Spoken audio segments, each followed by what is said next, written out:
আসসালামু আলাইকুম রহমতুল্লাহি ওয়া বারাকাতুহু। আলহামদুলিল্লাহ ওয়াসসালাতু ওয়াসসালামু আলা মান লা নাবিয়্যা বা'দাহু। বিসমিল্লাহির রহমানির রহিম।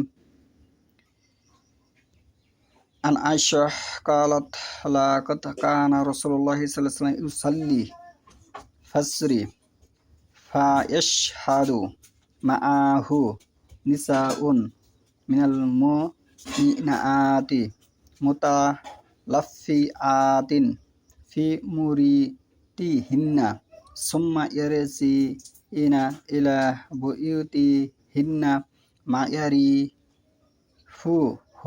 আহাদু। আজকের বক্তব্যের বিষয় হলো নারী পুরুষ একের সাথে সালাত আদায় করবে সে সম্পর্কে। পুরুষ আগে থাকবে, নারী পুরুষের পিছনে থেকে সালাত আদায় করবে সে সম্পর্কে। আমি যে হাদিসটা সহিহ বুখারী প্রথম খণ্ড হাদিস নম্বর হচ্ছে 372 এবং সূরা আল ইমরানের 43 নম্বর আয়াত। এই ভারতবর্ষ সহ অসংখ্য ইসলামী ব্যক্তি আছে যারা ইসলাম প্রতিষ্ঠা করতে যে তাদের মাযহাবকে তারা প্রতিষ্ঠিত করেছে। ইসলামের মতো রয়ে গেছে। হজের সময় নারী পুরুষ একসাথে হজ করা যায়, কিন্তু অন্যান্য দেশে নারী পুরুষ একসাথে সালাত আদায় করা যায়। শুধু এই ভারতবর্ষে নারী পুরুষ সালাত আদায় করা যায় না। আরেকটি মাযহাব আছে যে মাযহাবে নারীদের মসজিদে যেতেই নিষেধ। নারীরা নাকি মসজিদে গেলে মসজিদ অপবিত্র হয়ে যায়। এরকম ধরনের বক্তব্য কেন মানুষ থেকে শোনা যায়?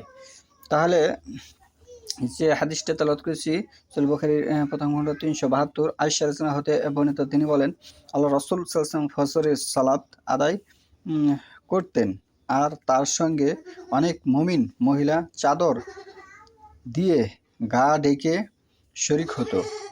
অতঃপর তারা নিজ নিজ ঘরে ফিরে যেত আর তাদেরকে কেউ চিনতে পারত না। তাহলে কিভাবে সালাত আদায় করতে হবে? এখানে এই হাদিস দ্বারা স্পষ্ট হয়ে যায়। আরও অন্যান্য হাদিস দ্বারা স্পষ্ট হয় যে নারী পুরুষ মসজিদে নববী এই সময় নারী পুরুষ একসাথে আল্লাহ রাসূল সাল্লাল্লাহু আলাইহি ওয়াসাল্লাম জামানা একসাথে সালাত আদায় করেছে এবং ঈদের জামাতে আল্লাহ রাসূল সাল্লাল্লাহু আলাইহি ওয়াসাল্লামের সাথে একসাথে সালাত আদায় করেছে। এরকম আরও অসংখ্য দলিল প্রমাণ আছে, কোরআনে আয়াত আছে যা ভারতবর্ষ সহ অনেক খাতে অনেক জায়গায় এবং ভারতবর্ষে এটির বেশি প্রভাব, মাযহাব ভিত্তিক লোকেদের বেশি প্রভাব যে তারা এই মাযহাবকে প্রাধান্য দিতে চেয়ে কিন্তু তারা কোরআন হাদিসের উপরে খেয়ানত করেছে। তা এই জিনিসটা আমি মনে করি তাদের এটি অপরাধ। আমি মনে করি তাদের এটি গুরুতর অপরাধ। যে ব্যক্তি ইসলাম দাবি করবে, ইসলাম মানবে না, সে ব্যক্তি অপরাধ, সে ব্যক্তির দণ্ডনীয় অপরাধ করেছে। সে অপরাধ, সে ইসলামের সাথে কুফরি করেছে।